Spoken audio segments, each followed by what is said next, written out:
میں اتنی بات کہہ رہا ہوں کہ جب ہم نے کہا ہر بدعت گمراہی ہے، یہ کہہ رہے ہیں ہر بدعت گمراہی نہیں ہے، تو ہم نے ان سے کیا کہا؟ یہ کہ آپ دلیل دو کہ ہر بدعت گمراہی نہیں ہے۔ یہ کہہ رہے ہیں صحیح مسلم میں اللہ کے رسول نے کہا اسلام میں کوئی نئی چیز ایجاد کرے، اس میں کہاں اللہ کے رسول نے کہا بدعت ایجاد کرو بھائی؟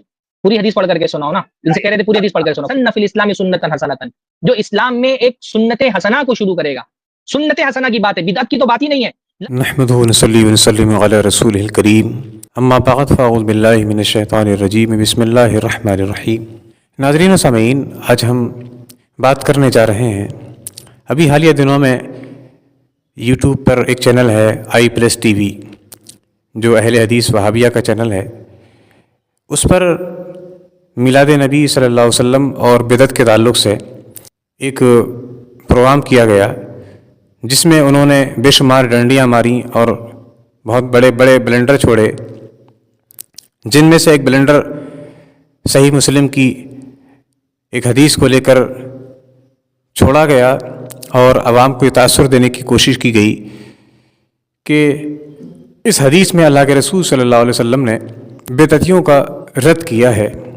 آج ہم اسی کلپ کا جائزہ لیتے ہیں تاکہ ہمارے عوام اہل سنت اور بھولے بھالے عامۃ المسلمین کے ذہنوں میں جو کنفیوژن یہ اہل حدیث اور وہابی حضرات ڈالتے ہیں، اس سے پردہ اٹھایا جا سکے۔ چینل پر اینکر کا کردار ادا کرنے والے ایک اہل حدیث عالم نے، جن کا نام شیخ سرفراز، اور ایک دوسرے اینکر پرسن زید پٹیل صاحب، ان دونوں حضرات نے اہل سنت و جماعت پر یہ الزام لگاتے ہوئے کہ یہ بدعتی ہیں، صحیح مسلم کی 1017 نمبر حدیث کی شرح کا جو ستیہ ناز کیا ہے، وہ آپ حضرات کے سامنے ہم رکھتے ہیں۔ سب سے پہلے انہوں نے یہ فرمایا کہ جناب، اس حدیث میں اللہ کے رسول صلی اللہ علیہ وسلم نے فرمایا من سن فی الاسلام سنتا حسنہ، یہاں سنت حسنہ سے مراد بدعت حسنہ نہیں بلکہ سنت مراد ہے، یعنی رسول اللہ صلی اللہ تعالیٰ علیہ وسلم کی سنت۔ ان تمام تر باتوں کا ہم جائزہ لیں گے۔ سب سے پہلے بنیادی طور پر اس حدیث میں سنت حسنہ اور سنت سیئہ، اس پر ہم اسٹیپ بائی اسٹیپ گفتگو کرتے ہیں۔ سب سے پہلے لفظ سنہ پر ایک تحقیق کی نگاہ ڈالنے کی کوشش کرتے ہیں، اور اس کے لیے بنیاد سے ہم اسٹارٹنگ کرتے ہیں۔ بنیاد کسی بھی زبان کی لغت ہوا کرتی ہے۔ جب ہم یہ دیکھتے ہیں کہ لفظ سنہ یا سنو، اس کو اہل لغت نے کس معنی میں لیا ہے، چنانچہ المعانی.com یہ مشہور معروف ویب سائٹ ہے لغت کی، عربی لغت کی، جس میں کہا گیا اسسا، سنہ یا سنو کا معنی اسا اور اسسا، بدأ اور ابتدا بھی معنی اس کا لیا گیا ہے، اور یہ تمام تر معنی اس بات کو لازم ہے کہ کسی امر کی ابتدا کی جائے، کسی امر کی بنیاد رکھی جائے، کسی امر کو رواج دیا جائے۔ سنہ یا سنو کا معنی رواج دینا ہوتا ہے۔ یہ تمام تر معنی اس کے ہوتے ہیں، اور یہی ہمارا دعویٰ بھی ہے۔ تو یہ کیوں کر کہا جا سکتا ہے کہ سنہ یا سنو کا معنی احیا ہے، زندہ کرنا ہے، جاری کرنا ہے؟ یہ معنی لغت کے خلاف ہے، اور کوئی بھی معنی کسی لفظ کا اگر لغت کے خلاف ہو تو وہ مردود ہوتا ہے۔ آگے چل کر شیخ جی نے فرمایا کہ یہاں اصطلاحی معنی مراد ہے۔ جناب، اصطلاحی معنی بھی لغت کے معنی پر بیسڈ ہوتا ہے۔ ایسا نہیں ہو سکتا کہ کوئی لفظ اصطلاحاً استعمال کیا گیا ہو اور اس میں لغت کی مخالفت ہوتی ہو۔ جہاد اسلام میں ایک اصطلاح ہے، لیکن ہر قسم کے جہاد میں لغوی معنی پایا جاتا ہے، اور لغوی معنی ہے اسٹرگل، جد و جہد۔ لہٰذا نفس کے خلاف جہاد ہو تب بھی وہاں اسٹرگل پایا جائے گا، اسلام دشمن طاقتوں کے خلاف جہاد ہو تب بھی وہاں اسٹرگل پایا جائے گا۔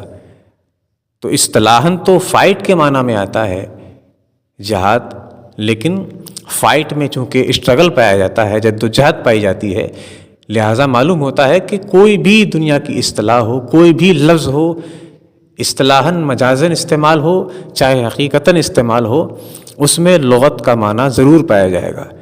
یہ آپ سے کس نے کہہ دیا کہ یہاں لغت کے معنی کا اعتبار نہیں کیا جائے گا، یہاں اصطلاحاً اس لفظ کو استعمال کیا گیا ہے؟ میاں آپ کو کچھ پڑھنے کی حاجت ہے، کچھ نہیں بلکہ بہت کچھ پڑھنے کی ضرورت ہے۔ آپ لوگوں کو گمراہ کرنے کے لیے کچھ بھی بولے جا رہے ہیں اور یہ سمجھ رہے ہیں کہ دنیا جیسے ہم بیوقوف ہیں ایسے ہی زمانہ ہماری طرح ہے۔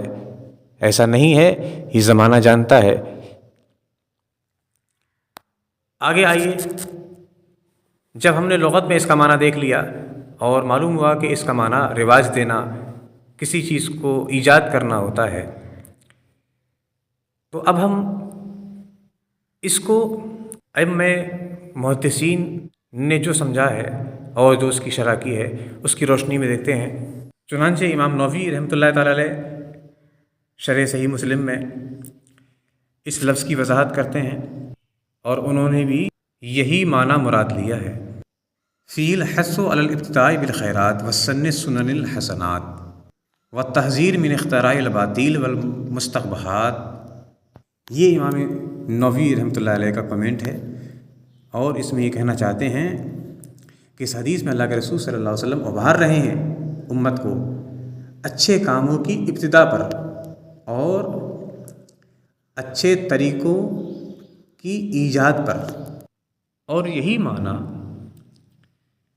اہل حدیث وہابیہ حضرات کی ویب سائٹ ہے islamweb.net، مشہور ویب سائٹ ہے، دارالفتاء ہے۔ اس میں ایک صاحب نے سوال کیا کہ جناب اگر ہم یہاں سنت حسنہ سے سنت رسول مراد لے لیں تو سنت سیئہ سے کیا مراد لیں گے؟ معقول سوال تھا، جیسا کہ ویڈیو کے کامنٹ میں بھی لوگوں نے سوال کیا۔ تو ابتداءً تو انہوں نے کہا قد جاء فی لسان العرب وکل من ابتدا امرا عمل به قوم بعدہ قیل هو الذی سنہ، یعنی کوئی ایسا امر جو کسی شخص نے شروع کیا، ہر وہ عمل جو شروع کیا گیا اور اس پر لوگوں نے عمل کیا تو اسے سنت کہا جاتا ہے۔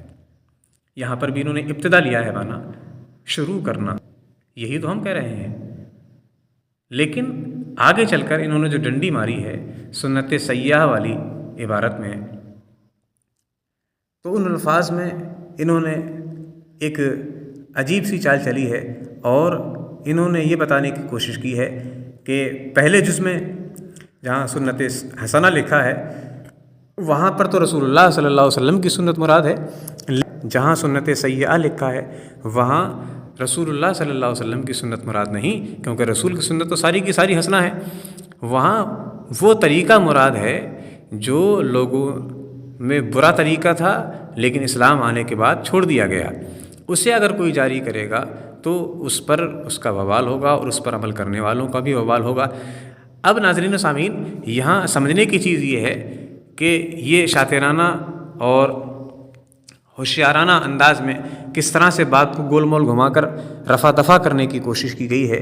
دراصل اصول یہ ہے کہ ایک ہی لفظ، ایک ہی سیاق و سباق میں، ایک ہی نشست میں، ایک ہی ماحول میں جب ایک کانٹیکسٹ میں ایک بات کہی گئی ہے اور دو جگہ کہی گئی ہے تو آپ مختلف معنی اور مختلف پیرائے میں اس کو کیسے ڈھال سکتے ہیں؟ یعنی جب اللہ کے رسول صلی اللہ علیہ وسلم نے اس محفل میں سنت حسنہ اور سنت سیئہ کہا ہے تو دونوں چیزوں کو ہم الگ کیسے دیکھ سکتے ہیں؟ اگر پہلے جز میں سنت حسنہ سے مراد اللہ کے رسول صلی اللہ علیہ وسلم کی سنت ہے تو دوسرے جز میں رسول اللہ کی سنت مراد کیوں نہیں؟ اس کا کوئی جواب نہیں ہے۔ ایسا کیسے ہو سکتا ہے کہ ایک جگہ سنت مراد ہو اور دوسری جگہ بدعت مراد ہو؟ اس حدیث کا ترجمہ اور اس کی تشریح اسی صورت میں ممکن ہے جب ہم دونوں جگہ ایک ہی معنی لیں۔ ایسا نہیں ہو سکتا کہ ایک جگہ ہمارے دل نے جو چاہا وہ لے لیا اور جب دوسری جگہ پھنسنے لگے تو اس کی کچھ جھوٹی موٹی تعویل اور تعبیر کر کے ہم نے بچ نکلنے کی کوشش کی۔ ہم اہل سنت و جماعت الحمدللہ دونوں جگہ ایک ہی معنی لیتے ہیں، اور وہ معنی ہے طریقہ۔ رسول اللہ صلی اللہ تعالیٰ علیہ وسلم کی سنت نہیں، عام طریقہ۔ چنانچہ ہم کہتے ہیں کہ جس نے اسلام میں کوئی اچھا طریقہ ایجاد کیا تب بھی معنی درست بیٹھتا ہے، اور جب ہم یہ کہتے ہیں کہ اسلام میں کسی نے کوئی برا طریقہ ایجاد کیا تب بھی معنی درست بیٹھتا ہے۔ اب ہمیں بھاگنے کی ضرورت نہیں پیش آئے گی، ہمیں بغلے جھانکنے کی ضرورت نہیں پڑے گی۔ دقت تب آئے گی جب ہم یہ کہیں کہ پہلی جگہ تو سنت رسول اللہ کی مراد ہے اور دوسری جگہ رسول اللہ کی سنت مراد نہیں۔ ایسا کیسے ہو سکتا ہے؟ اور یہ جو آپ کہہ رہے ہیں کہ وہاں ایک صحابی نے اللہ کے رسول صلی اللہ علیہ وسلم کی بارگاہ میں صدقہ و خیرات پیش کیا صحابہ کے لیے، تو یہ بات درست ہے، لیکن اللہ کے رسول صلی اللہ علیہ وسلم نے لوگوں کو جس بات پر ابھارا وہ یہ بات تھی عام طور پر کہ اللہ کے رسول صلی اللہ علیہ وسلم نے فرمایا کہ لوگوں، اگر کوئی ایسا کام جو قوم کے مفاد کے لیے ہو، قوم کے نفع کے لیے ہو، سوسائٹی کے ویلفیئر کے لیے ہو، سماج کے ہت میں ہو، تو وہ کام اگرچہ میری سنت میں نہ ہو، اگرچہ میں نے وہ نہ کیا ہو، اگرچہ میں نے اس پر عمل کرنے کو نہ کہا ہو، اگر وہ لوگوں کے فائدے کی چیز ہے، دین کے فائدے کی چیز ہے تو اسے کرنا چاہیے، اور کرنے والے کو اس کا اجر بھی ملے گا، اور اس کے بعد جو لوگ عمل کریں گے ان کے عمل کا بھی ثواب ملے گا۔ تو جب ہم اس طرح سے تشریح کرتے ہیں تو کسی طرح کی کوئی قباحت اور کوئی خرابی پیش نہیں آتی ہے۔ لیکن جب ہم یہ کہتے ہیں کہ جناب یا ایک جگہ تو سنت مراد ہے، دوسری جگہ بدعت مراد ہے، تو ہم پھٹی میں پڑ جاتے ہیں، اور ہمارے پاس بھاگنے کے سوا کوئی اور راستہ نہیں ہوتا۔ لہذا خدا را علم پورا حاصل کریں اور دو نمبری چھوڑیں، دیانت داری کے ساتھ گفتگو کرنا سیکھیں۔ امت کی ذمہ داری آپ کے کاندھوں پر ہے، آپ امت کا بیڑا غرق کر کے اسے کہاں لے جانا چاہتے ہیں؟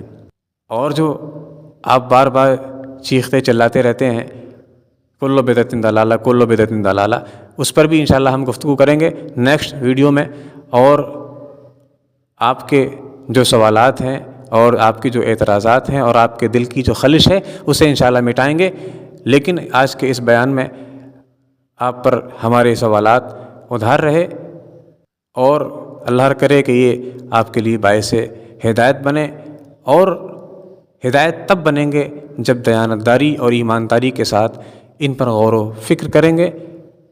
کوئی بھی چیز صرف اس نیت سے نہ دیکھیں کہ اس میں ہمارے فائدے کا کوئی پہلو ہے کہ نہیں، بلکہ دیانتداری سے، ایمانداری سے دیکھیں تو انشاءاللہ راہیں ہموار ہوتی ہیں۔ اللہ رب العزت ہدایت کے دروازے کھولتا ہے۔ پروردگار امت کی اصلاح فرمائے اور لوگوں کو ایسے فتنہ پرور اور فتنہ انگیز وسوسہ ڈالنے والوں سے محفوظ فرمائے۔